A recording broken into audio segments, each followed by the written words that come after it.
Intellectual needs वो needs हैं जो बच्चे को ज़हीन बनाने में और उसकी कॉग्निटिव स्किल्स पर काम करेगी, जिसको आईक्यू कहते हैं। मसला करिकुलम का नहीं है, अगर उसमें एजेंडा ना हो तो उस करिकुलम का फायदा भरपूर आप उठा सकते हैं अगर आप पढ़ाने का तरीका सही रखें, बच्चा एक्सेप्ट करे, जो बच्चा इंजॉय करे, क्योंकि हर बच्चा सिर्फ एक तरीके से नहीं पढ़ता, लर्निंग स्टाइल्स होते हैं। 12 क्लास में अब जब वो एनालाइज और अप्लाई करने की उम्र में होगा तो कुरान को खोलने की सही उम्र है। आप लोग समझते हैं 4 साल के बच्चे को अगर मैंने सूरह नास की कोई तशरीह करा दी तो बहुत बड़ा झंडा गाड़ दिया, आपने कुछ भी नहीं किया। आप उस बुक के लिए 12 साल की उम्र तक बच्चे को तैयार करेंगे। ये रीडिंग का एक ऐसा पैटर्न मैं दे रही हूँ कि अगर इस तरह से आहिस्ता आहिस्ता उसके दिमाग के खानों को खोला आपने तो इंशाल्लाह अल्लाह ताला की किताब का कोई हक अदा वो कर पाए। वेरी प्रैक्टिकल, आपको ये समझना है कि राइटिंग क्या चीज है। कामिंग स्ट्रैटेजी, अगर मैं सिर्फ उंगलियों वाली राइटिंग को देखूं कि अगर आप पेंसिल को भी पकड़ते हैं उसको भी बहुत मकसद बनाए कि भाई ये मेरे बच्चे की आर्टिस्टिक स्किल्स पर काम किया जा सकता है, इलस्ट्रेशन पर, उस बच्चे की क्रिएटिविटी पर काम पेंसिल के थ्रू हम कर सकते हैं। लेकिन हमारा मसला ये है कि हम बच्चों को कहते हैं कि पैराग्राफ इसे ही लिखकर दिखाओ, ए को ऐसे ही लिखो, बी को ऊपर ही लिखो, जी को नीचे ही लिखो। वहां से हम जो राइटिंग का शौक है बच्चे का मार देते हैं। सबसे पहले माँ का ताल्लुक, कनेक्शन, अटेंशन, सोशल इंटरेक्शन, उसको हर जगह ले जाया जाए, साथ उसके सामने बातें की जाए, उसके सामने डिस्कशंस हो,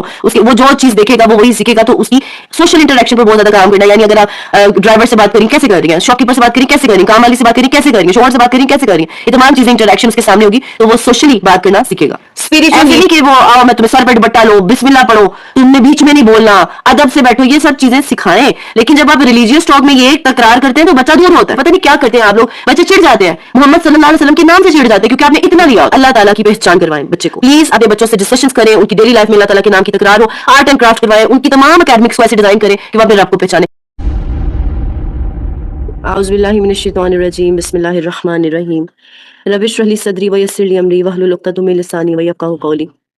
अल्लाह ताला से दुआ है कि इस सेशन की आप सब मैक्सिमम खैर उठाएं और ये हम सब के लिए सदका जारिया बने इंशाल्लाह। पहले हिस्से में कल हमने डिस्कशन की थी सॉफ्ट और हार्ड स्किल्स की। सॉफ्ट स्किल्स और हार्ड स्किल्स का जो आपस में एक कंपैरिजन है वो करके बताया था कि हार्ड स्किल्स क्या होती हैं और सॉफ्ट क्या होती हैं। हार्ड स्किल्स बेसिकली प्रोफेशनल्स के लिए ज़रूरी होती हैं जो कि ज़्यादातर फॉर्मल एजुकेशन से मिलती हैं, और सोशल स्किल्स वो एबिलिटी है जो किसी भी माहौल में बच्चे को या किसी भी इंसान को काम करने के लिए चाहिए ही होती हैं। और एक कंपैरिजन हमने किया था, फैक्ट चेक किया था कि ये हम किस तरफ जा रहे हैं, हमारे एजुकेशन सिस्टम या हमारी इवन चॉइसेस, चाहे हम होम स्कूलिंग करते हैं या हुफाज हैं या जो भी हम फील्ड को चूज करते हैं अपने बच्चों के लिए, हमारा एक जो भी गोल है अगर वो इनमें से कोई है जो डिक्लाइन होने वाला है करियर के नाम पर, तो फिर हमें इन तमाम चीज़ों को मद्देनजर रखते हुए बच्चों की कौन सी स्किल्स को किस एज में कितना बॉदर करना है उसका आइडिया लें, ताकि आप जिस भी फील्ड में बच्चे को भेज रहे हैं आप कम से कम अपने तौर पर कॉन्शियस हो कि मुझे इसकी ये ट्रेनिंग करनी है और ये इसी एज में हो सकती है। और ये सब चीज़ें ब्रेन से रिलेटेड हैं जो कि हमारा आज का टॉपिक भी है, नीड्स ऑफ ब्रेन्स। और यहाँ पर मैंने इस स्लाइड में आपको ये बताया था कि किस एज में और किस तरीके से इनको डेवलप किया जाता है।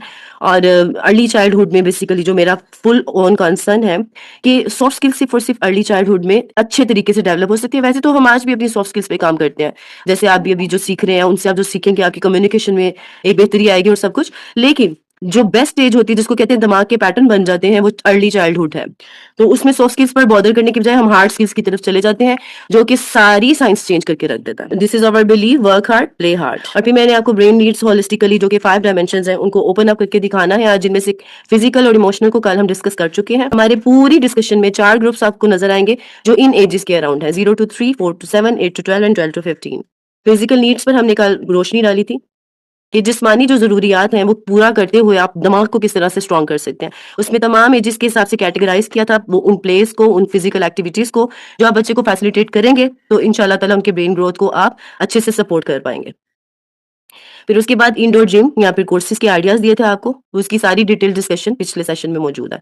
Exercise, meditation, breathing exercises, shooting games और उनकी इंपॉर्टेंस सुन्ना से प्रूवन, सॉफ्ट बॉल्स का role, indoor gym it's for the affordable category and the next one is for budget friendly economical. फिर कोर्सेज पर मैंने बात की थी जिसमें obstacle course highly recommended specially for toddlers, और फिर by the passage of time आपने इसको इनहेंस करना होता है, इसको इंटेंस करना होता है। फिर ये कुछ कोर्सेज हैं हाईली रिकमेंडेड जिनको आपने बच्चों को फैसिलिटेट करना है। और फिर ये एक कॉम्प्रिहेंसिव लिस्ट शेयर की थी जिसमें ऑलमोस्ट तमाम एक्टिविटीज मौजूद है जिनको आप रिसर्च करके अपने बच्चों के हिसाब से कस्टमाइज लिस्ट बनाकर उनको उनके शौक और अपनी बजट के हिसाब से या फिर अपने इंटरेस्ट के हिसाब से उनको फैसिलिटेट कर सकते हैं। फिर इमोशनल नीड्स पर बच्चों की बात हुई थी कि किस तरीके से आप होलिस्टिक लर्निंग में इसको बच्चों को इन तरीकों से फैसिलिटेट कर सकते हैं, उनको एजुकेट कर सकते हैं, ट्रेन कर सकते हैं।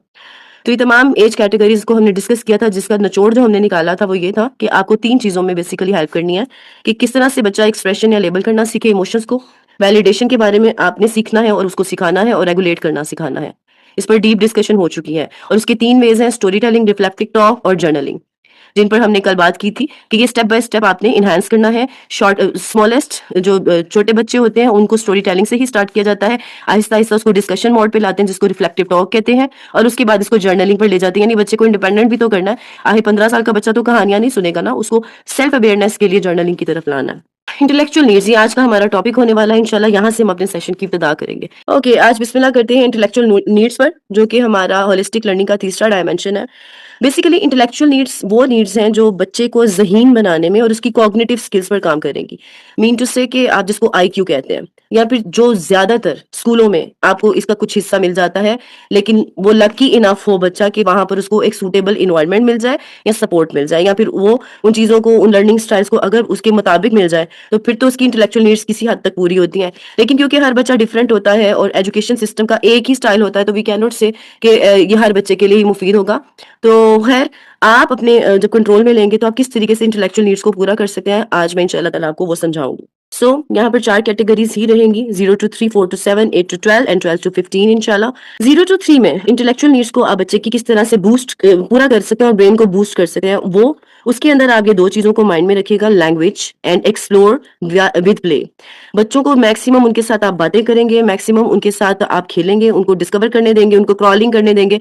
जितना ज्यादा आप इन चीजों में फैसिलिटेट करेंगे उतना ज्यादा वो बच्चा ग्रो करेगा इंटेलेक्चुअली। इंटेलेक्चुअल नीड्स में आप 3 साल से छोटे बच्चों को सिर्फ और सिर्फ खेलने और डिस्कवर करने देंगे। जैसे होता है ना, टोक टोक कर, ये ना पकड़ो, वो ना करो, तोड़ दिया, मसल दिया, ये वाले काम आप नहीं करेंगे। आप बच्चे को मैक्सिमम इस तरह की चीजें देंगे, सेंसरी टॉयज देंगे कि वो उसको एक्सप्लोर करे, वो उनसे सीखे, क्यूरियोसिटी उसकी बूस्ट हो। लैंग्वेज पर उसकी काम ऐसे होगा कि उससे ज्यादा से ज्यादा बातें की जाए, ये सोचे बगैर कि पता नहीं उसको समझ आ रही है कि नहीं। आप यकीन करें, 3 साल तक का बच्चा अपनी वोकैबुलरी को जितना बूस्ट कर सकता है, बढ़ा सकता है, बेशक वो आगे से आपको रिटेल नहीं कर सकता, लेकिन उसको समझ सब आ रही होती है। जितनी अंडरस्टैंडिंग आप इस एज में डेवलप कर सकते हैं वो और कोई एज नहीं होती। लेकिन अफसोस ये होता है कि माँ बाप इस एज में बातें ही नहीं करते, ये सोचकर कि इसको समझ नहीं आ रही। आप खुद सोचिए, अगर समझ नहीं आ रही तो वो जो ये जो कार्टून्स हैं या राइम्स हैं, ये सुनने के बाद बच्चे को स्पीच डिले क्यों हो जाता है? क्योंकि वो मादरी जुबान कुछ और होती है और इंग्लिश राइम्स और पता नहीं कौन कौन से कार्टून्स देखकर वो पजल हो जाता है कि how to decode the things. तो 80% आपको उस बच्चे की लैंग्वेज बोलनी है ताकि उसकी इंटेलेक्चुअल पे काम हो। वैसे भी जहानत को बढ़ाने का सबसे बड़ा टूल यही है कि जबान सीखी जाए। और कुछ लोगों का क्वेश्चन होता है कि क्या उसी दौरान अरबिक और इंग्लिश को बोला जाए? सिर्फ 10%, 20%, इससे ज्यादा इसका ताल्लुक नहीं होना चाहिए। ज्यादा आपका फोकस 80% 3 साल तक उसकी मादरी जुबान पे ही होना चाहिए। उसके बाद 4 to 7 ईयर्स ओल्ड, उसमें तो आपको फिर लैंग्वेजेस को ऐड ऑन करना है और लैंग्वेजेस से भी फैसिलिटेट करना होता है बच्चे को। प्ले बेस्ड लर्निंग जिसको आप कहते हैं ना, एक्टिविटीज, अब मैं ये एक्टिविटी कराऊं, कौन सी एक्टिविटी कराऊं, मैंने आपको कल भी यही बताया था। This is the perfect age to facilitate your kid with activities. 7 से बड़ा हो जाए उसमें फिर एक्टिविटीज में आपका गिला होता है कि भाई वो तवज्जो नहीं दे रहा, नहीं, उसकी एज एक्टिविटीज वाली बेस्ट 4 to 7 है, उसमें वो एक्टिविटी या प्ले बेस्ड लर्निंग लेगा सबसे ज्यादा। वैसे तो ये चलती है, लेकिन वो एज सबसे आइडियल है जिसमें आप एक्टिविटीज के थ्रू उसको लर्निंग करवा सकते हैं और उसकी फॉर श्योर इंटेलेक्चुअल नीड्स पूरी होती हैं। और क्रिएटिविटी, यानी कि आप उसको क्रिएटिव बनाने की तरफ तवज्जो, जैसे कि कलरिंग, उसको कहना, उसको शेप्स देकर कहना कुछ बनाए, ब्लॉक्स होते हैं, कुछ बिल्डिंग मटेरियल होता है, इस तरह की चीजें उसको दी जाए, फैसिलिटेट किया जाए ताकि वो उनसे कुछ क्रिएट करना सीखे। कुछ रफ बॉक्सेस होते हैं, उनको उस बच्चे को दे दी जाए कि इससे कुछ बनाओ, मैथ्स प्ले करो एंड एवरीथिंग। फिर 8 to 12 में आप उसकी इंटेलेक्चुअल नीड्स को कैसे पूरा कर सकते हैं कि एकेडमिक्स को इंक्लाइन करें। ये राइट एज है। जो लोग कहते हैं कि भाई फिर हम पढ़ाएं कब, वो एग्जाम कैसे देगा, वो फिर जिंदगी में चलेगा कैसे, तो आप एक स्ट्रक्चर्ड वे में, जिसको कहते हैं कि आप अब उसको सही मानों में सही वो मैथ्स पढ़ाएं, इंग्लिश पढ़ाएं, सही वाला बुक्स के थ्रू पढ़ाएं, तो इसमें आप एकेडमिक्स को यूज करके बच्चे की इंटेलेक्चुअल नीड्स को पूरा कर सकते हैं। आप माने या ना माने, जो स्पेशली इंटरनेशनल करिकुलम है वो बहुत बड़े बड़े दिमागों ने उसको डिजाइन किया होता है, लेकिन मसला करिकुलम का नहीं है। अगर उसमें एजेंडा ना हो तो उस करिकुलम का फायदा भरपूर आप उठा सकते हैं अगर आप पढ़ाने का तरीका सही रखें, जो बच्चा एक्सेप्ट करे, जो बच्चा इंजॉय करे। क्योंकि हर बच्चा सिर्फ एक तरीके से नहीं पढ़ता, लर्निंग स्टाइल्स होते हैं। लर्निंग स्टाइल्स पे अगर आपको नहीं मालूम कि क्या होते हैं तो आपको उस पर रिसर्च करने की जरूरत है। जैसे कि बच्चा वीडियोस के थ्रू सीखता है, बच्चा कॉपीज के थ्रू भी सीख लेता है, जो कि नॉर्मली स्कूलों में वही चल रहा होता है। बच्चा सुनकर भी सीखता है, बच्चा देखकर भी सीखता है, बच्चा बुकिश नॉलेज को भी ऑन कर लेता है। तो काइनेस्थेटिक यानी प्ले के जरिए, तो आपका बच्चा किसमें इन्वॉल्व ज्यादा होता है ये आपको समझना और उस तरीके से एकेडमिक्स को डिलीवर करना है। प्रॉब्लम सॉल्विंग, जिसका सबसे सबसे बेहतरीन तरीका है कि बच्चे को मैथ्स में प्रो किया जाए।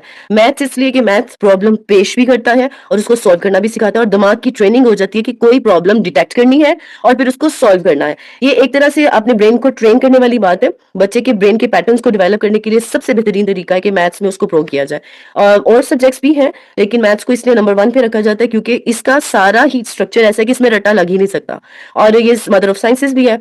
तो आप अपने बच्चे को इस एज में जितना हो सके मैथ से फैसिलिटेट करें। क्रिटिकल थिंकिंग यानी कि बच्चे को ओपन एंडेड डिस्कशंस में इन्वॉल्व किया जाए, उसको कुछ इस तरह से ट्रेन किया जाए कि वो चीजों को क्रिटिकली देखना सीखे, उसमें से डिटेक्ट करना सीखे कि इसमें काम की चीज क्या है और कौन सी चीज है जो एक्स्ट्रा है। जैसे कि हम नोट्स मेकिंग करते हैं या फिर किसी चीज में फैक्ट्स को ढूंढना, ओपिनियंस को ढूंढना, और अगर आप क्रिटिकल थिंकिंग की आपको सेंस नहीं है कि बच्चे में डेवलप कैसे करनी है, तो आप सर्च करके आइडियाज ले सकते हैं, चैट जीपीटी से ले सकते हैं, क्रिटिकल थिंकिंग वर्कशीट्स ले सकते हैं। अच्छा, इंटेलेक्चुअल नीड में ज्यादा बात मैं एकेडमिक से रिलेटेड ही करने वाली हूँ। आप इसलिए कंफ्यूज ना होइएगा कि पता नहीं होलिस्टिक करते करते कि स्कूल तक पहुंच गई हैं। इंटेलेक्चुअल 80% बेस करेगा आप आके बच्चे की, वो जिसको आप तालीम कहते हैं। हालांकि वो तालीम नहीं है, लेकिन ये bookish kind of academic kind of things है। उनको किस तरीके से आपने लेकर चलना है, इसके अंदर आप ये समझ रहे हैं बेसिकली। फिर टीन एज में जाते हुए आप इन्हीं तमाम चीजों को लेते हुए अपने बच्चों के चैलेंजेस को एड अप करेंगे, यानी उन्हें एनालाइज करना सिखाएंगे, डिजाइन करना और प्लान्स को क्रिएट करना, प्रॉब्लम आइडेंटिफिकेशन और उसके सॉल्यूशंस को मूव करना, और उसके बाद उससे एक हल निकालना। ये तमाम चीजें आपका बच्चा, यानी कि ये एक बेस्ट स्टेज है जिसमें आप बच्चे से छोटा सा कोई बिजनेस करवा सकते हैं, कोई प्लान बनवा सकते हैं, या फिर कोई ऑनलाइन अपना चैनल शुरू करे, आप उसमें अपने बच्चे को फैसिलिटेट कर सकते हैं। हम इंटेलेक्चुअल नीड्स की बात कर रहे थे, जिसके अंदर मैंने आपको बताया कि ज्यादा मैं आपसे वही बात करूंगी एकेडमिक्स से रिलेटेड, लेकिन it is not just about academics. बच्चे को आपने इंटेलेक्चुअल कैसे बनाना है, उसके लिए ये तमाम वेज हैं। जैसे कि 0 to 3 में मैंने आपको एक्सप्लेन किया, लैंग्वेज जितना आप बोलेंगे उसकी वोकैबुलरी वर्ड बैंक बनेगा, और वर्ड बैंक बनने के प्रोसेस को आप हल्का नहीं लेंगे। ये बच्चे के ब्रेन में इंटेलेक्चुअल का जो वो नीड है ना, वो पूरी करता है उसकी। और हजरत उमर का गोल है कि अगर जहानत बढ़ानी तो अरबी सीखो। वो जहालत समझते हैं कि आपको अरबी ना आती हो। ये basically not just about Arabic, it's about एक जुबान। आप जितनी जुबानें सीखते हैं आपकी इंटेलेक्ट बढ़ती है, लेकिन 3 इयर्स तक आपको सिर्फ मादरी जुबान पर फोकस करना है। उसके बाद 4 to 7 में आपने बच्चे को और लैंग्वेजेस सिखाने की तरफ मूव करना है, क्योंकि ये बेस्ट एज होती है जिसमें बच्चे का दिमाग ले रहा होता है इंफॉर्मेशन। उसके बाद 7 साल के बाद एक एज आती है जिसमें वो सारी ली हुई चीजों को फिल्टर करता है, क्योंकि वो फिल्टरिंग कर रहा होता है तो उसकी लेने की कैपेसिटी कम हो जाती है। हमें लगता है पहले ज़हीन था, पता नहीं नजर लग गई है, पता नहीं क्या हो गया, अब समझता नहीं, अब करता नहीं। ऐसा कुछ नहीं है। 7 साल तक बच्चा सिर्फ और सिर्फ लेने वाले मोड में होता है, उसके बाद वो निकालने वाले मोड में आ जाता है। तो आपको इस एज का भरपूर फायदा उठाना होता है, और इसीलिए कहा जाता है कि इसी में लैंग्वेज सिखाने का बेस्ट टाइम होता है, और इसके पीछे कोई रॉकेट साइंस नहीं है, ठीक है। और उसी में आप बच्चे का एक जहन बना सकते हैं, क्रिएटिव जहन, और उसके लिए डिफरेंट टॉयज होते हैं, डिफरेंट वर्कशीट्स होती हैं, डिफरेंट चीजें होती हैं। You need to search on it, और अपने प्लान का हिस्सा बनाए कि मैं अपने बच्चे को इससे फैसिलिटेट करूंगी। फिर जब वो अपने दिमाग को फिल्टर मोड पे ले आते हैं, यानी कि अब वो इंफॉर्मेशन को निकाल रहा है, तो यहाँ पर आपके बच्चे को चाहिए कि आप रेगुलेट करें, रूटीन में लेकर आएंगे, इससे पहले कि वो हर चीज को नो ही बोल दे या गिव अप कर दे। कई लोग तो इस उम्र में स्कूलों से उठा रहे हैं और मैं हैरान हो जाती हूँ, ये आप क्या कर रहे हैं। ठीक है, स्कूलों से उनको मसले भी होंगे, लेकिन समहाउ और अदर हो सकता है कि आपके बच्चे को लर्निंग में जो अब टफ चीजें नजर आ रही हैं, वो उस चीज को नहीं समझ पा रहा कि किस तरीके से मैंने अपनी जिंदगी में शामिल करना है। तो आपको अपने बच्चे की ग्रिट पे काम करना होता है, उसको बच्चे को प्रॉब्लम सॉल्वर बनाना है। तो उसके लिए अगर आप चार्ज लेते हैं कि ठीक है मैंने स्कूल नहीं भेजना या मैंने खुद से बच्चे को पढ़ाना है, तो आप ये करेंगी कि आप बच्चे को मैथ से फैसिलिटेट करेंगे और क्रिटिकल थिंकिंग की मैक्सिमम टास्क देंगी, ताकि वो बच्चा प्रॉब्लम सॉल्वर बने। और यही राइट एज है 7 साल से ऊपर, जब आप प्रॉपरली बच्चे का स्केड्यूल अकेडमिक के अराउंड बना सकते हैं कि भी उसने इंग्लिश, मैथ और ये तमाम चीजें रेगुलर बेसिस पे करनी है और इंडिपेंडेंट करनी है, अपने बच्चे को इंडिपेंडेंट बनाना। उसके बाद उन चैलेंजेस को बढ़ाएं, बच्चे को एनालिसिस सिखाएं, बच्चे को डिजाइनिंग, क्रिएटिंग प्लान्स, इन सब की तरफ लाएं। 12+ इवन आप उसको छोटा सा कोई बिजनेस करवा के आगे बढ़ा सकते हैं, उसको कॉन्फिडेंस दे सकते हैं। बच्चे की डिसीजन मेकिंग पे काम करना होता है, उसको एम्पावर करना होता है, थोड़ा थोड़ा उसकी जिंदगी से, उसके फैसलों से निकलना होता है। आपने मेंटोरशिप संभालनी है और चॉइसेस उसको देनी है। ये आपको इस तरीके से डिजाइनिंग करनी होती है। और ये आपने सब्जेक्ट्स के थ्रू कैसे करना है कि इस तरह के सब्जेक्ट्स को चूज करेंगे, इस तरह का उसको चीजें दें कि वो अपनी तमाम चीजें ये स्किल्स पर उसके काम हो सके। अब यहाँ पर मैं वैसे तो स्टेज 1 स्टेज 4 तक मैं बात करूंगी, लेकिन इट्स नॉट अबाउट स्टेज के एक होगी तो दूसरी होगी। ये 4 स्टेजेस का मतलब है कि आपने वायदा एज के हिसाब से बहुत ज्यादा किस पे करना। जैसे कि आप मैंने नंबर 1 पे लिसनिंग को रखा है, तो आपका बच्चा किसी भी एज में आपने चार्ज लिया और आपको लगता है भाई वो ज़हीन नहीं है या फिर पता नहीं उसको ये मैं कैसे सिखाऊं, तो सिखाने का first and foremost bothering concept he listening है। आपने दुनिया की कोई चीज सिखानी है तो उसकी लिसनिंग पे काम करेंगे, उसको कानों से वो चीज डालेंगे पहले, और उसके बाद ग्रेजुअली कम्युनिकेशन के स्टेप्स है उनको फॉलो करेंगे। उनमें सबसे ज्यादा हाईली रिकमेंडेड यही है कि बच्चे की लिसनिंग पे काम किया जाए, और उसको भी मैंने इवन एजेस में डिवाइड कर दिया कि ये वाली एज है तो आप ये वाली लिसनिंग को पहले पकड़ेंगे, इस स्टेज में लिसनिंग के इस डायरेक्शन पे काम करें, डायमेंशन पे काम करें। जैसे 0 to 2 में आपने लिसनिंग इसलिए करवानी है कि बाद में उसने बोलना है, इसीलिए कहा जाता है कि छोटे बच्चों से बैबलिंग नहीं करनी, चोना मोना पोना ऐसा कुछ नहीं करना। आपने बच्चा नहीं बनना, आपने उससे बिल्कुल सही तरीके से बात करनी, ताकि जब वो बात करे तो सही करे। उस वक्त फिर आप उसको टोकते हैं, शोना कह रहा है, पोना कह रहा है, उसने सीखा ये होता है, तो उसको आपने अंडर एस्टिमेट करके उस तरीके से बात नहीं करनी। आपने उस तरीके से लिसनिंग करवानी है उसकी कि उसने बाद में बोलना। 2 से 5 के अंदर उसको किस तरह से फैसिलिटेट आप कर सकते हैं कि आप उसको इंस्ट्रक्शन लेना सिखाएंगे। अब इंस्ट्रक्शन लेना क्या होता है कि बच्चे को आपने कोई काम कहा है तो क्या उसको समझ आई है कि आप क्या कह रहे हैं। समटाइम आप कहते हैं बदतमीज है, कहना नहीं मान रहा, सुन नहीं रहा, नहीं, उसको समझ ही नहीं आई, उसके दिमाग ने डिकोड ही नहीं किया। तो अपनी इंस्ट्रक्शंस को सिंपल से आहिस्ता आहिस्ता आपने इनहेंस की तरफ ले जाना होता है। उसकी लिसनिंग पे ऐसे काम होगा। जैसे कि अगर आप एक बच्चा है, उसको कह रहे हैं कि कप उठा दो, अगर उसको समझ आ गई तो वो उठा देगा। लेकिन अगर आपने इंस्ट्रक्शन को बढ़ा दिया है, आपको लग रहा है मेरे बच्चे को इंस्ट्रक्शन समझ आ गया, आपने कहा कप उठा दो, फिर किचन में रखो, फिर मेरे पास आओ, उसको समझ ही नहीं आई, उसने इंस्ट्रक्शन को फॉलो ही नहीं किया, और आप कह रहे हैं बात नहीं सुन रहे, उसको वो डिटेक्ट नहीं कर सका। तो यहां से आपको लेवल्स आहिस्ता आहिस्ता बढ़ा के बच्चे की इंस्ट्रक्शंस पे काम करना होता है कि वो उनको लिसन करना सीखे। 5 to 7 में इस तरह का लिसनिंग करवाना है कि उसकी अंडरस्टैंडिंग को आपने चेक करना है। आप जैसे कि 5 to 7 में मैं रिकमेंड करती हूँ कॉम्प्रीहेंशन बेस्ड चीजें दें। जैसे कोई चीज सुनाकर फिर उससे आप बात करें कि तुमने इसमें क्या पढ़ा, तुमने क्या समझा, तुम्हें क्या लगा, तुमने क्या सीखा। इस तरह की बातें पूछे तो वो बता सके मैंने ये सीखा, यानी उसकी अंडरस्टैंडिंग हो रही है। आपकी कॉन्शियस एफर्ट लिसनिंग के बाद में ये होनी चाहिए। 7 to 10 में इस तरह से आपने यानी कि आपने बच्चे को लिसनिंग करवानी है कि आप कोई ओरल वर्ड उसको बोलती हैं तो वो उसको डिक्टेशन के तौर पर ले सके। जैसे कि अगर आप उसको कहती हैं फॉर एग्जांपल ग्रोसरी की ये चीजें लेकर आओ, तो अगर तो उसको समझ आती है, वो डिक्टेशन आपकी ले रहा है, उसको याद है, वो उसने सारी लिस्ट अजबर कर ली है, तो इसका मतलब वो डिक्टेशन लेनी सीख रहा है। आपने कहा ये 6-7 चीजें हैं तो आप लेकर आओ। अगर वो भूल रहा है या फिर वो कह रहा है मुझे समझ नहीं आ रही, आप क्या कह रही, मुझे सही तरह बताएंगे, या फिर मैं नहीं ला रहा, ये मैं सिर्फ और सिर्फ घरेलू बात कर रही हूँ। वैसे तो हम इस पर अगर एकेडमिक्स के हवाले से देखें तो आपका बच्चा आप उसको डिक्टेट करें और वो उसको लिख पाए, बेसिकली ये है डिक्टेशन लेना, यानी वो सुनकर लिख पाए, उसकी अंडरस्टैंडिंग इस हद तक डेवलप हो जाए, वो अपने दिमाग में चीजों को डिकोड इतने आराम से कर ले कि आपने जो बोला है वो उसके दिमाग में पूरा डिकोड हो गया और वो उसको लिख पाए या एक्सप्लेन कर पाए कि आपने ये बात की। जैसे आप देखिए ना, आप जैसे कुछ मुझे कहती है मैंने आपका सेशन सुना और मैंने नोट्स बनाए, तो ये क्या है, आपको डिक्टेशन लेनी आती है, ठीक है। तो ये इस नहज पे अपने बच्चे को आपने तैयार करना होता है। Listen others view. 10+ में खास तौर पर बच्चों में ये आदत हो जाती है कि वो अपने आप को बहुत बड़ा समझने लग जाते हैं कि मेरा ही व्यू है जो कुछ है। वैसे तो ग्रेजुअली इस पे काम करना होता है, लेकिन लिसनिंग में आपने ये भी बच्चे को सिखाना है कि दूसरों को भी लिसन करते हैं, उसके लिए दूसरों का पॉइंट ऑफ व्यू, उनके ओपिनियन वगैरह को समझना, इसकी अंडरस्टैंडिंग आपने देनी होती है। 12+ ईयर में बच्चों को इस तरह से लिसनिंग पे ट्रेन करना है कि जो आप सुन रहे हो उसको एज इन नहीं लेना, उसको परखना भी है।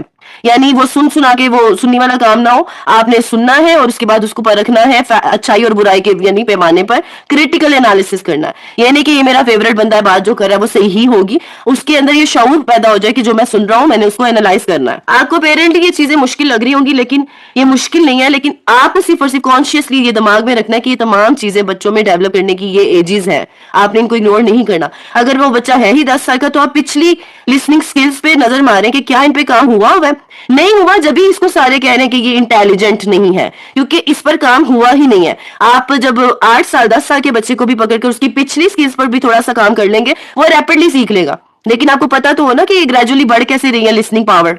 दूसरे नंबर पर लिसनिंग के बाद किसी भी कॉन्सेप्ट या बात को समझाने का तरीका होता है कि स्पीकिंग की तरफ आया जाए। लिसनिंग में उसके कान इस्तेमाल हुए थे, स्पीकिंग में उसकी जुबान इस्तेमाल होगी, यानी कि अब आप उसको एम्पावर करें कि वो अब बताए, ठीक है। ये मैं इस जाहिर सी बात है 2.5 साल से पहले तो इस चीज का गुमान करना भी इनप्रैक्टिकल है, वो लिसन ही करता है। कुछ बच्चे 2 साल में भी बोल लेते हैं, लेकिन वो एक आधा वर्ड होता है। लेकिन प्रैक्टिकली स्पीकिंग आपको बच्चे की प्रोनाउंसिएशन, बच्चे के बोलने के अंदाज और उसकी पिच, उसका मैं आपको बताती हूँ एक बल्कि छोटी सी बात। मैं एक बच्चे को देखती हूँ डेली बेसिस पर, वो बोलता है इस तरीके से कि कोई उसका फ्रेंड नहीं बनता, उसके घर में इस तरह से बोला जाता है। तो आपको कॉन्शियसली अपने बच्चों की अपनी स्पीच पर इस वक्त काम करना होता है कि वो पोलाइटली बोले और वो प्रोनाउंसिएशन भी ठीक रखे, उसका एक्सेंट भी ठीक हो, ये बहुत जरूरी है। तो वो एक राइट एज होती है कि आप बच्चे को स्पीकिंग की तरफ ट्रेनिंग दें। तो उसके बाद 5 to 7 में आपने बच्चे को स्पीकिंग में इस तरह से एम्पावर करना है कि वो जो चीजें जो भी जिसके बारे में आप बात करें वो उसको डिस्क्राइब कर सके। अगर आप एकेडमिक्स को देखें तो जैसे कि अगर मैं उसे कोई फ्रूट दिखाऊं तो वो उसके बारे में ऐसे ना लिख कर दिखाए, खुदा के लिए इन झंझटों में मत फंसाया करें बच्चों को, वो एक्सप्लेन कर पाए, वो उसके बारे में 10 जुमले, 5 जुमले, 4 जुमले बोले तो यू आर गोइंग राइट। लेकिन अगर आप ये इंसिस्ट करेंगे मुझे तो तुम काओ पे ऐसे ही लिख कर दिखाओ फिर ही मैं मानूंगी कि तुम इंटेलिजेंट हो, ये हरकतें नहीं करनी। आपको जब भी टाइम मिले अपने बच्चे के साथ कम्युनिकेशन पर काम करने का, तो आपने अपने बच्चे को डिस्क्राइब करने पर फोकस करना है कि उसकी स्पीकिंग में मैं उसको डिस्क्रिप्शन की सेंस दूं। इसके बजाय क्या हो रहा होता है जी, 5 साल का बच्चा है, हाय अल्लाह मैं इंग्लिश फ्लुएंसी का कोई कोर्स करा दूं, ये इस तरह के काम मत करें। बच्चे को ऑर्गेनिकली ग्रो करने दें, फ्लुएंसी आ ही जाती है, बल्कि फ्लुएंसी तो एक ऐसी चीज है, हम इतने बड़े हो जाते हैं, 1 माह की बस ट्रेनिंग होती है और हमें फ्लुएंसी आ जाती है। This is not the intelligent target. Intelligent target is that कि जब फ्लुएंसी मैं दूंगी जबान की तो वो बोलेगा क्या, तो उसको डिस्क्राइब करने की तरफ ज्यादा से ज्यादा ध्यान दिलाएं। अच्छा बेटे आपने ये पहना हुआ है, आप इसको डिस्क्राइब कर सकते हो, कौन कौन सी डायमेंशन में आप बताओगे कि ये शर्ट क्या है। अच्छा वो बच्चा कह सकते हैं इसका कलर ये है, इसका साइज ये है, इसका स्टफ ये है। अब ये तो उसी पर डिपेंड करता है कि आपने उसको एक्सपोजर कितना दिया, तो आपको वहां से समझ भी आती है कि बच्चा डिस्क्राइब करने के लिए कितनी चीजें सीखनी पड़ती हैं उसे।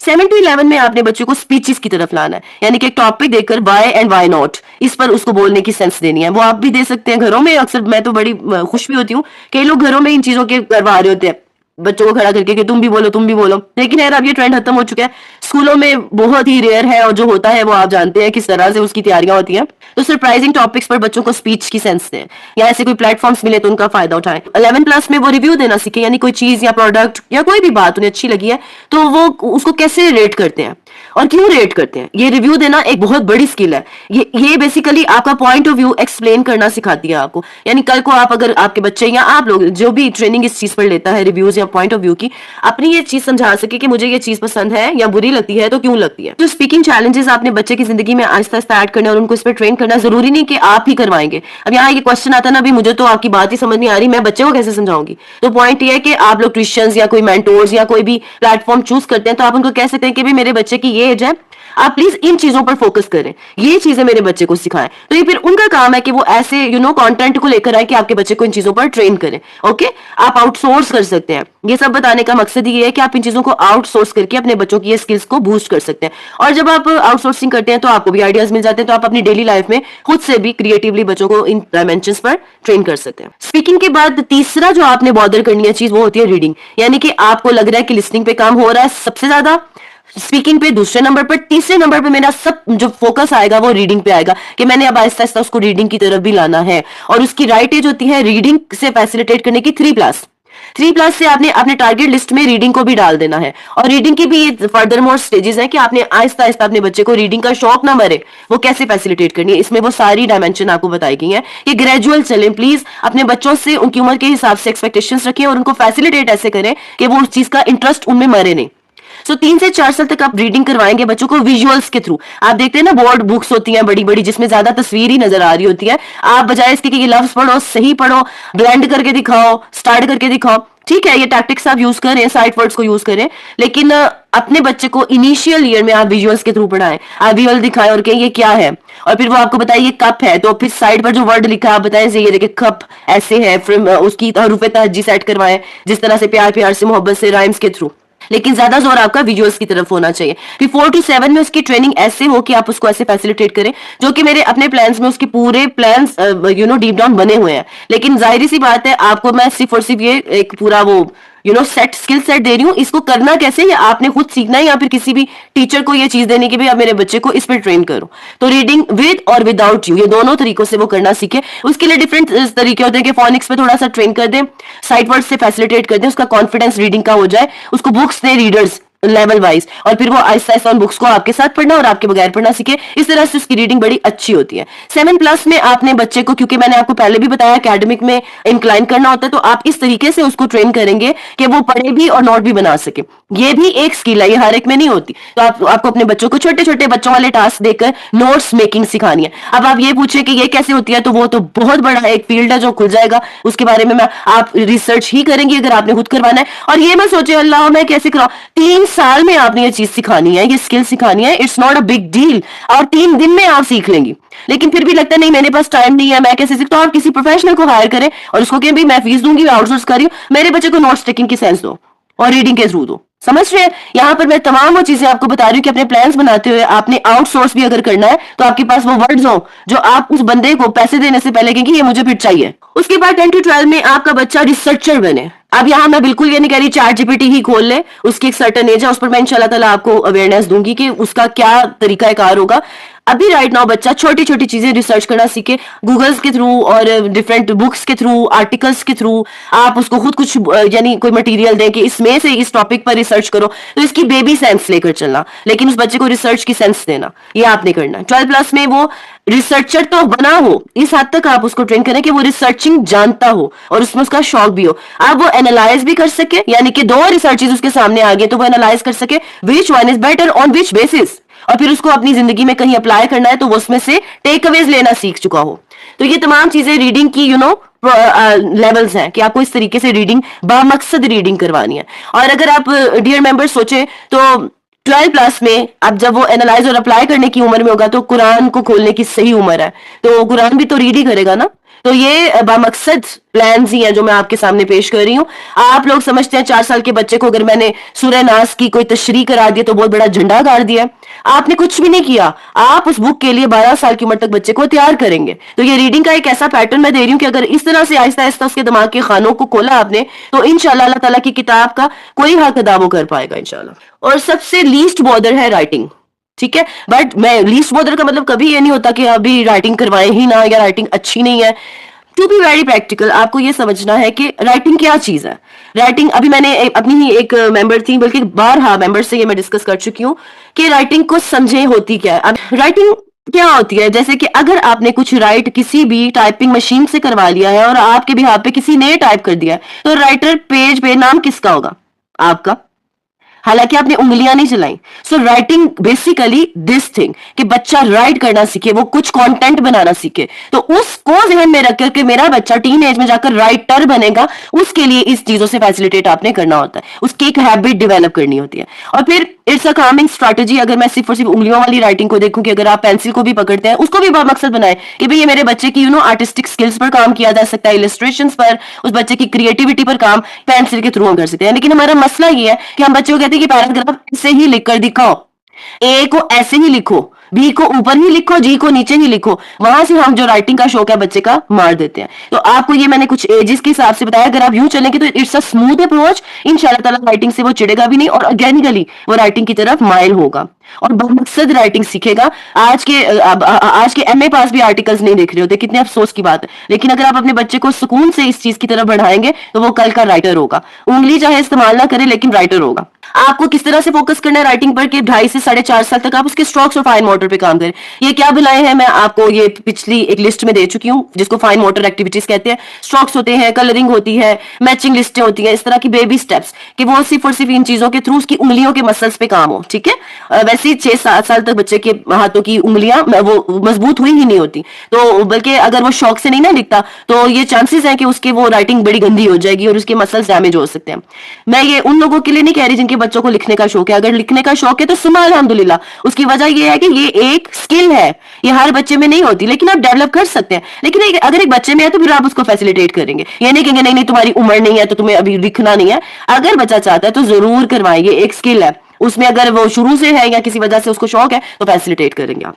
लेकिन अगर नहीं है या फिर आपको अभी डालनी है तो ये तरीका है 2.5 से 4.5 फाइन मोटर एंड स्ट्रोक्स। 5 साल से ज्यादा की उम्र में आपने क्या करना है कि जो आप कॉन्सेप्ट बच्चे को पढ़ाते हैं ना, जैसे उसको अगर सीबीसी की सेंस आ चुकी है, उसको आदि इश्काल की समझ आ चुकी है, उसको जमा करना आ चुका है, तो उसकी मजेदार सी वर्कशीट्स ले, अच्छी अच्छी क्रिएटिव वर्कबुक्स ले और बच्चे को कहें कि आप सॉल्व करें, आपको आता है, तो वो उसको इतना मजा आता है क्योंकि उसका कॉन्फिडेंस होता है मुझे तो आता है। तो वो उन वर्क बुक्स को सॉल्व करते करते एक आदत पक्की करे कि मुझे वर्क बुक सॉल्व करनी है, मुझे पढ़ना है, और इस तरह से क्वेश्चंस के आंसर्स देते हैं तो उनकी ये वाली काम भी पूरा हो जाता है और उनकी कॉम्प्रिहेंशन फोकस्ड लर्निंग होती है।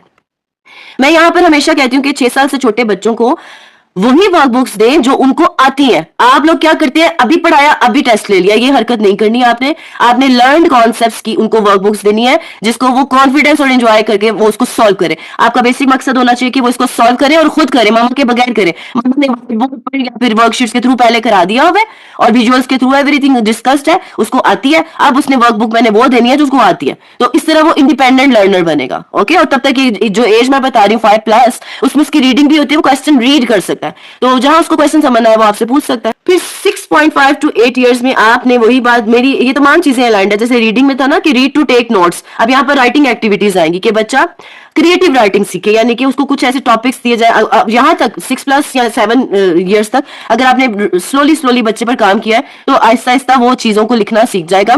राइटिंग फोकस्ड आपने इसी उम्र में शुरू करना है कि अच्छा अब आहिस्ता आहिस्ता की मैं राइटिंग पर भी काम करूं, उसको कहूं अलाइन करके लिखे, क्योंकि ये अफसोस का बात है लेकिन स्कूलों में या फिर आपके अपने दिमाग में ये रिक्वायरमेंट होती है कि भाई बच्चा अब लिखे, और कई बच्चे चाहते भी हैं कि भी मुझे आता मैं लिखूं, तो आप उनको हेल्प आउट करें, उनकी राइटिंग को बेहतर करें, उन्हें प्रॉपर कोई चीजें इस तरह की दें कि वो नोट्स बनाए या चीजें लिखें या पैराग्राफ छोटा छोटा या करेक्शन वगैरह इस तरह की वर्कबुक्स, क्रिएटिव राइटिंग करें, यानी कोई वर्ड दे के इससे आप कुछ लिखें एंड एवरीथिंग, इस तरह की चीजों से आप वर्कशीट से या चीजों से फैसिलिटेट करेंगे।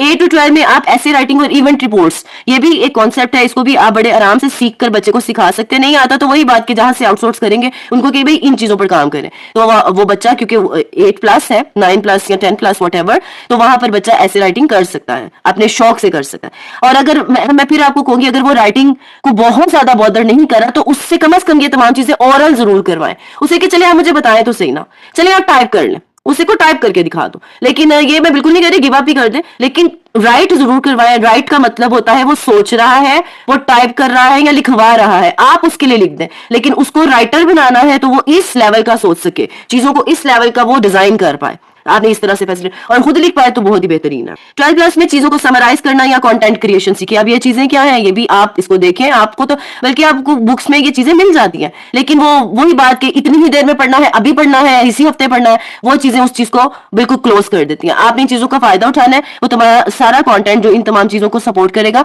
इस उम्र में लाकर अपने बच्चों को उससे ज्यादा फैसिलिटेट करना। ये सबसे मुश्किल था, अब आगे आसान होगा, सो इस सेशन से घबराना नहीं आपने। तो इंटेलेक्चुअल क्योंकि एकेडमिक बेस था और मेरा उसमें इंटरेस्ट काफी कम होता है उसको डिलीवर मैंने इसीलिए बहुत ही मुश्किल से किया। आपकी आसानी के लिए मैंने एक लिस्ट दे दी है एजुकेशनल सप्लाईज की, जैसे कि पजल्स होते हैं, टॉयज होते हैं, कि ये तमाम चीजें इस तरह से बच्चे के इस चीज पर काम करेंगी। ये लिस्ट का स्क्रीनशॉट लेकर आप आराम से इनको खरीदें, इन पर बजटिंग करें। आपने जो सी स्किल डेवलप करनी है बच्चे की, वो वाला टॉय आपके सामने लिखा हुआ है, उसकी एग्जांपल्स भी दी हुई हैं, आप अपने बच्चे को उससे फैसिलिटेट करें। ये तमाम थी इंटेलेक्चुअल नीड्स पर बेस्ड डिस्कशन। अब हम बढ़ते हैं सोशल नीड, जो कि इस वक्त का सबसे बड़ा मसला है। अल्लाह, हमारा बच्चा सोशल कैसे होगा? तो यहाँ पर मैं कुछ वेज बताऊंगी कि अगर आप उस तरीके से बच्चों की सोशल नीड्स को पूरा करेंगे तो इंशाल्लाह उसका ब्रेन उन तमाम चीजों को एक सही तरीके से पैटर्न में लेकर आएगा। 3 साल तक के बच्चों के साथ तो बॉन्डिंग सबसे पहले, माँ का ताल्लुक, कनेक्शन, अटेंशन, सोशल इंटरेक्शन, उसको हर जगह ले जाया जाए साथ, उसके सामने बातें की जाए, उसके सामने डिस्कशंस हो, उसके वो जो चीज देखेगा वो वही सीखेगा। तो उसकी सोशल इंटरेक्शन पर बहुत ज्यादा काम करना है। यानी अगर आप ड्राइवर से बात करें कैसे कर रही हैं, शॉपकीपर से बात करें कैसे करें, काम वाली से बात करें कैसे करें, शोहर से बात करें कैसे करें, ये तमाम चीजें इंटरेक्शन उसके सामने होगी तो वो सोशली बात करना सीखेगा। 4 to 7 में बच्चे को आप ऐसे फैसिलिटेट करेंगे कि वो कॉपरेशन सीखे। प्लीज शेयरिंग का जो शोर मच जाता है ना, वो 3 साल से भी पहले मच जाता है, ये हरकतें ना किया करें। लेकिन अगर शेयरिंग को आपने बच्चे को बॉदर ही करना है तो 4+ में आकर करते हैं, और वो इस तरह से नहीं करते कि यू हैव टू शेयर। बच्चे को कॉपरेशन का सेंस देते हैं, एम्पैथाइज करवाते हैं कि अगर आप हो, आप किसी चीज को लेना चाहो, आप क्या फील करोगे, और ये भी कि अगर तुम शेयर नहीं करते तो तुम बुरे बच्चे नहीं हो। ये तमाम चीजें दिल से करे, बाय चॉइस करे, इस पर उसको ट्रेन करना, कॉपरेशन करना, लोगों की हेल्प करना, हेल्प करने को पसंद करना, इन तमाम चीजों की उसको सेंस देनी। एक्टिव लिसनिंग, कुछ बच्चे टिकते ही नहीं है, सुनते ही नहीं है। आपने बच्चों की कुछ ऐसी एक्सरसाइजेस करवानी होती है, कुछ ऐसी थेरेपीज करनी होती है खुद से कि वो एक्टिव लिसनिंग करें। कॉन्फ्लिक्ट को रिजॉल्व करना सीखें, जैसे सिबलिंग से लड़ाई आपका सबसे बड़ा मसला है, आप कहते हैं मैं ये परेशान हूं, लड़ता बहुत है, आप ये खुश हो कि बहुत लड़ता है, यानी कि वो बहुत ज्यादा सीखेगा इनको रिजॉल्व करना। लेकिन मसला वही है ना, आपको खुद स्ट्रैटेजीज नहीं पता, तो उन पर आप ट्रेनिंग ले, जो कि इंशाल्लाह अगले सेशन में मैं आपको बुक्स दूंगी, वो आपको हेल्प करेंगी इंशाल्लाह। सोशल स्किल्स की डेवलपमेंट की ये एज 4 to 7 है खास तौर पर। उसके बाद 8 to 12 में आपने बच्चे को बाहर निकालना है, ठीक है। अगर आप घर में ही उसको ट्रेन कर रही हैं, वैसे तो आप उस दौरान भी उसको बाहर निकालते हैं, लेकिन अब उसको इंटेंशनली आपने रेगुलर बेसिस पर बाहर निकालना है, यानी किसी ऐसे कोर्स में इंक्लाइन करें जहां वो रोज जाए। इट्स बेटर कि वो स्कूल ना हो, अगर स्कूल भी है तो फिर उस उम्र में ही आप डिसीजन लेके भी 8 साल का हो गया मैं डाल दूं, चलो मेरे पास और कोई तरीका नहीं है, वो एक बहुत ही यानी समझ लें सबसे हल्की चॉइस यही है। लेकिन अगर आप फैसिलिटेट कर पाए तो क्लब्स होते हैं, स्पोर्ट्स की टीम्स होती हैं जो इंटरनेशनली अटैच होती है, इस तरह के प्लेटफॉर्म्स ढूंढें और अपने बच्चे को वहां भेजें ताकि वो फ्रेंडशिप स्किल्स सीखे, लीडरशिप स्किल्स सीखे, और ये तमाम चीजें जो वो सीख रहा है, कॉन्फ्लिक्ट करना, कॉन्फ्लिक्ट को रिजॉल्व करना, दूसरों को सुनना, पॉइंट ऑफ व्यू लेना, ये तमाम चीजें उसकी सोशल नीड्स को पूरा करें। 12 प्लस में उसको इंडिपेंडेंस मैक्सिमम देनी है। वैसे तो बचपन से शुरू हो जाती है कि उसको आहिस्ता आहिस्ता उसकी चीजों में इंडिपेंडेंट करे, लेकिन 12 क्लास में आपने उसको एडल्ट मान लेना है, बच्चा नहीं समझना। अब वो एडल्ट है, उसको फैसलों में शामिल करें, उसकी राय लें। Reflective talk should be on the peak, discussion should be on the peak, क्योंकि 15-16 की उम्र के बाद उसके पास और बहुत कुछ होना है देखने और सुनने के लिए। आपके लिए उसके पास वक्त कम हो जाना है। मैक्सिमम डिस्कशन अपने बच्चे से करें, कम्युनिटी की सेंस दें, उम्मा का कॉन्सेप्ट दें, उसको इन्वॉल्व करें वॉलंटियर एक्टिविटीज में कि जाए और अपनी रजाकारियां पेश करे, उसको पीयर रिलेशनशिप की तरफ एजुकेशन दे। सोबत क्या होती है, सोबत का असर, फ्रेंडशिप किसको कहते हैं, फ्रेंडशिप किससे करनी चाहिए, बगैर उसके फ्रेंड पर उंगली उठाए। उसको इस तरह से न्यूट्रल डिस्कशन हो कि जब वो फ्रेंड बनाए तो वो खुद डिसीजन लेके ये ठीक फ्रेंड है कि नहीं, बजाय इसके कि आप उसको टोकते फिरे कि ये अच्छा नहीं और वो अच्छा नहीं। ये राइट टाइम है बच्चे के साथ डिस्कशन करने का। तो ये उसकी सोशल नीड्स हैं, और इनके लिए आइडियाज ये हैं कि आप मीटअप्स करें, जैसे कि लाइक माइंडेड लोगों के साथ मिला करें, महीने में एक बार, 15 दिन में एक बार, और 6 माह में एक बार, जिस तरह भी आप स्केड्यूल कर पाएं। गेट टुगेदर्स करें, अपनी फैमिली को बुलाएं, बच्चों के साथ बच्चों को मिलवाएं, बच्चों की कोई उस दौरान आपने क्या करना है ये तो आपसे मैं पहले बात कर चुकी हूँ। अगली स्लाइड बहुत इंटरेस्टिंग है, वो आपके बच्चे की सोशल नीड का सही वाला चेक है जो आपको उस चेक लिस्ट में मिलेगा कि इन तमाम मीटअप्स में आपने करना क्या है। It's not just about get together and everything. इन तमाम मीटअप्स में या जहां पर बच्चा जाता है या जिस चीज से आप उसको एक्सप्लोर करवाते हैं, आपने ये चीजें देखनी है बच्चे में। उस दौरान नहीं समझाना। मैंने बड़े लोगों को देखा है, मेहमान आए हैं तो आप समझा रहे हैं बेटा ऐसे नहीं बोलते, बेटा ऐसे नहीं करते। ये चीजें आपकी उस वक्त टेस्ट आपका होता है कि आपने बच्चे को कैसे पाला, ठीक है। उस दौरान नहीं आपने टोकना। उस दौरान टोकने का मतलब है कि आप फेल है। उस दौरान आपने सिर्फ देखना है कि क्या ये फॉलो कर रहा है इंस्ट्रक्शंस, क्या ये दोस्तियां कर रहा है, क्या ये अपनी गलती मान रहा है, क्या ये बुली को रिपेल कर रहा है, क्या ये अपने आप को कंपेयर तो नहीं कर रहा, ये इमोशन को हैंडल कर रहा है। ये चेकलिस्ट को आप देखिएगा, बल्कि ये आज की एक्टिविटी में शामिल भी है कि आपने इस चेकलिस्ट पे टिक लगाने हैं जो चीजें आपके बच्चे में डेवलप हो चुकी है। आपने ये चीजें चेक करनी है उस दौरान कि क्या ये चीजें इसकी यानी सही चल रही हैं, और अगर नहीं चल रही तो उस पर आपने रेड सर्कल लगाना है कि मुझे इस पे काम करना है। और किस तरह से करना है मैंने आपको पहले ही बताया था कि आप स्टोरी टेलिंग के थ्रू, रिफ्लेक्टिव टॉक के थ्रू बच्चे के साथ ये तमाम चीजें डिस्कस करेंगी और उसको एजुकेट करेंगी। स्पिरिचुअल नीड ये लास्ट वन है और बहुत इंपॉर्टेंट है, जो बच्चों को मोमिन बनाना चाहते हैं कि बस जी हम अल्लाह ताला से किसी तरह जोड़ दें, और इतने बुरे तरीकों से वो उसको कोशिशों को करते हैं कि वो बजाय जुड़े वो अल्लाह ताला से दूर हो जाता है। ये आपने बहुत जरूरी है कि बड़े ध्यान से सुने, और ये लास्ट स्लाइड है हमारी। इंशाल्लाह इसके बाद सेशन एंड अप हो जाएगा। स्पिरिचुअल नीड में आपने पहले तो मैं एक फॉर्मल सा आपको बता देती हूँ, उसके बाद मैं आपको वो बताती हूँ जो मेरे अपने प्लान्स का भी हिस्सा है। और आप बच्चों की वो कहते हैं ना इंटेग्रेटेड लर्निंग, वो पढ़ाई कराते कराते किस तरह अल्लाह ताला से इंट्रोड्यूस कराएंगे, अगली स्लाइड उस पर है जो हमारे अपने प्लान्स में यूज होती है। लेकिन वैसे अगर फ्रैंकली स्पीकिंग के किसी भी दुनिया के बच्चे के स्पिरिचुअल नीड्स को कैसे पूरा करना है तो यही है स्टैंडर्ड कि 3 साल तक बच्चे को नेचर में रखा जाए। मुसीबत ये है 1 साल का होता है कार्टून शुरू हो जाते हैं, और कार्टून इतने होते हैं कि वो एंटी नेचर बन जाता है। उसको नेचर में भी कुछ समझ ही नहीं आती, कौवा कर रहा है तो क्या कर रहा है, ये जो एंड्स चल रही हैं तो ये क्यों चल रही हैं, वो कुछ ऑब्जर्व नहीं कर पाता। उसको सिर्फ और सिर्फ वो ग्लैमरस वर्ल्ड।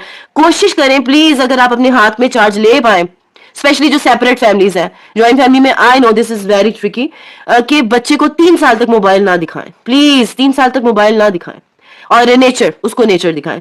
सूदनिंग, उसको सूदनिंग, कुछ लोग ब्लैंकेट अपने बच्चे का एक रख देते हैं या टैडी बियर कि आप इसको हग करें। सूदनिंग सिखाएं, कामिंग स्ट्रैटेजीज, कि वो पुरसुकून होना सीखे, शोर उसके आसपास ही शोर ना हो, ठीक है। तो वो चीजें उसकी स्पिरिट को, वो कहते हैं ना फितरत सलीम, उसको जिंदा रखती हैं। क्यूरियस भी होगा वो, फिर फिर वो उन चीजों पे सवाल भी उठाएगा क्योंकि उसको सुकून मुहैया से, उसके दिमाग को एंगेज रखेंगे शोर से, राइम से, तबलों से, तो फिर वो क्या क्वेश्चन करेगा और वो क्या गौर फिक्र करेगा। 4 to 7 में आप इमेजिनेशन पे बच्चे की काम करेंगी, बूस्ट पे होगी स्टोरी टेलिंग, बूस्ट पे। और स्टोरी टेलिंग ये नहीं कि हर स्टोरी सिंड्रेला की उठा के सुना दे, please be conscious about story telling as well. You should choose the content which is going to help your kids. आप वो कंटेंट स्टोरीज का उठाएंगी जो आपके बच्चों को बोर भी नहीं, ये भी नहीं मैं कह रही कससुल अंबिया उठा के तो पढ़ा दे, पता नहीं क्या करते हैं आप लोग, बच्चे चिढ़ जाते हैं, मोहम्मद सल्लल्लाहु अलैहि वसल्लम के नाम से चिढ़ जाते हैं क्योंकि आपने इतना लिया होता है।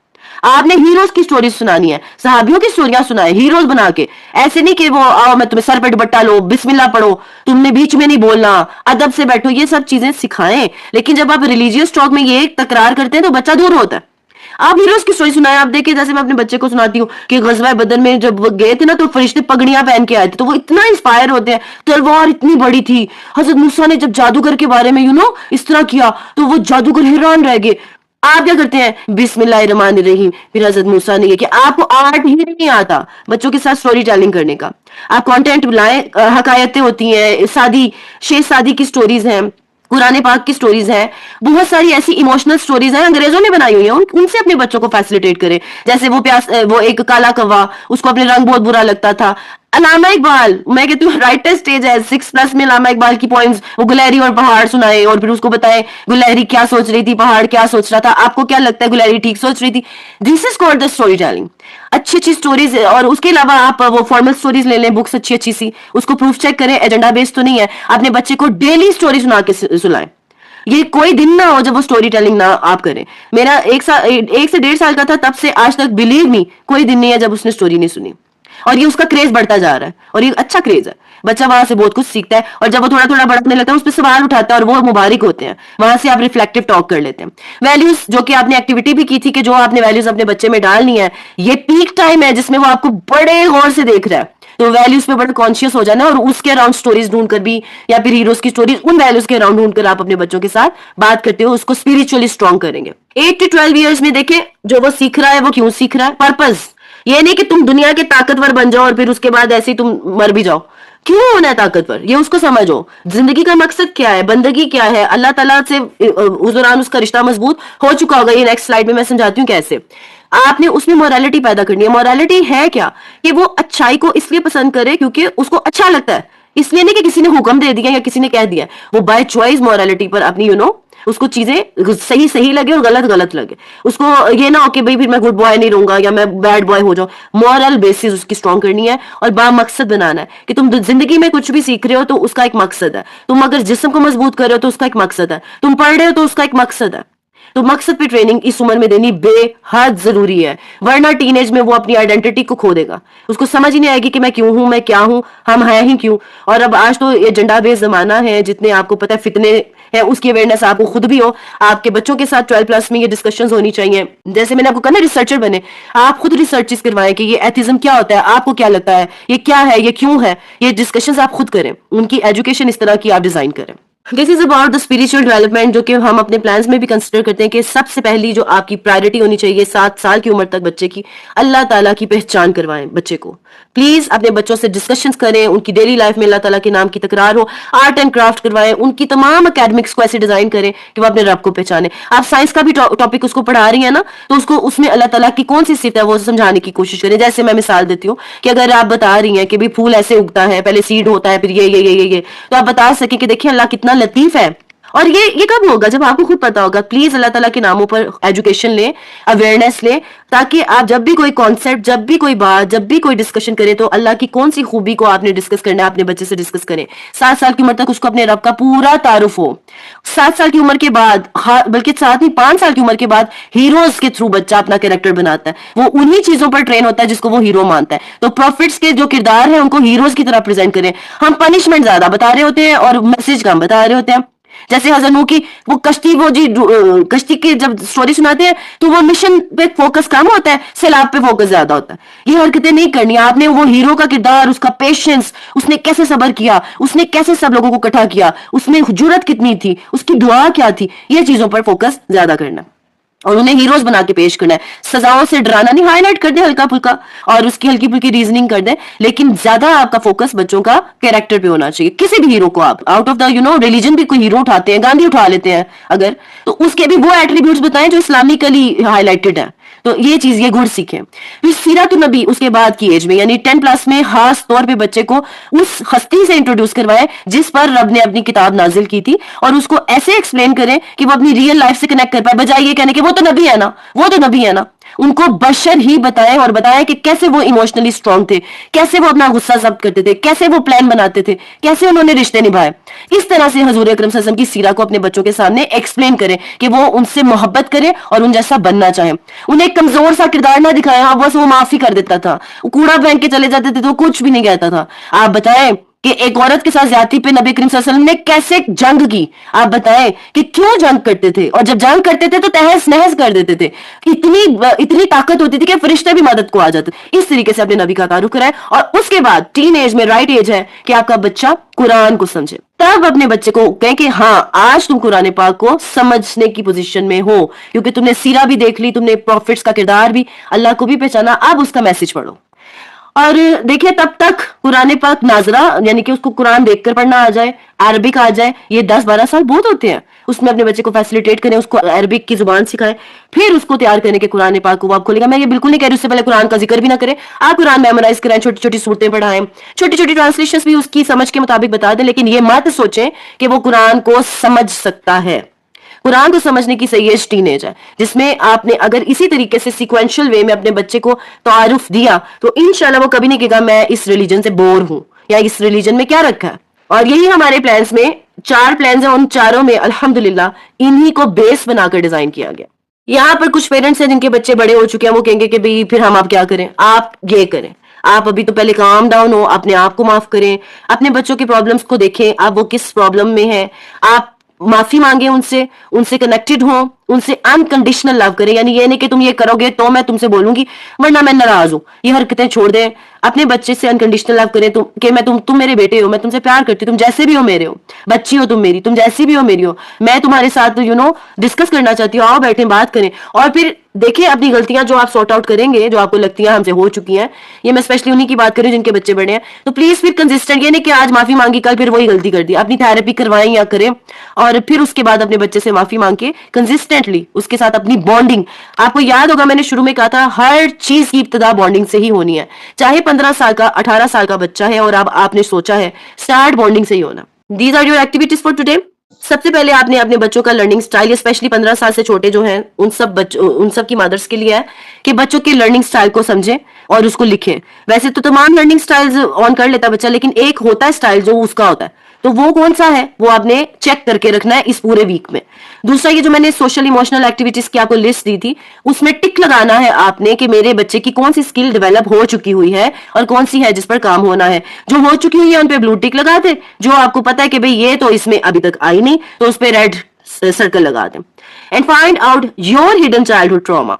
कोई चीजें हैं जो आप कहते हैं ना मैं सही नहीं कर पा रही, या मैं ना इस तरह से रिएक्टिव हूं, या ये मसला है, तो वो आपके ट्रॉमास होते हैं। आपको कम से कम उसके बारे में पता हो कि मेरे चाइल्डहुड में ये मसला था इसलिए मैं ऐसी हूं, कम से कम पता हो, तभी कोई आपकी मदद कर सकता है, वरना आपकी कोई मदद नहीं कर सकता। ये 3 एक्टिविटीज देखने में आपको शायद बड़ी लग रही है, कोई बड़ी नहीं है, आप इसके लिए वक्त निकालें और इनको करेंगे, जरूरी है, because this is your training. It was for today's session. ये मेरा पूरे मंथ का कोर्स था जिसको एक सेशन में समेटा, और मुझे पता है ये आपके लिए ओवरवेलमिंग होगा, I know this very well, लेकिन अगर आप इसको धीरे धीरे डेली बेसिस पर 10-10 मिनट का सुनेंगे तो आपको समझ आएगी कि इसके अंदर क्या बात है। ये बहुत सारी बातों को मैंने समेट दिया है एक सेशन के अंदर, और ये मुश्किल होगा आपके लिए, लेकिन नामुमकिन बिल्कुल नहीं है। क्रॉस क्वेश्चनिंग के लिए या क्वेश्चन आंसर्स के लिए मैं एक सेशन जरूर रखूंगी, लेकिन उसके लिए शर्त यही है कि आपने इन सेशंस के नोट्स बनाने हैं, इनको देखना है और इनसे टेक अवेज लेकर जिंदगी में अप्लाई भी करना है। So I am done with the session.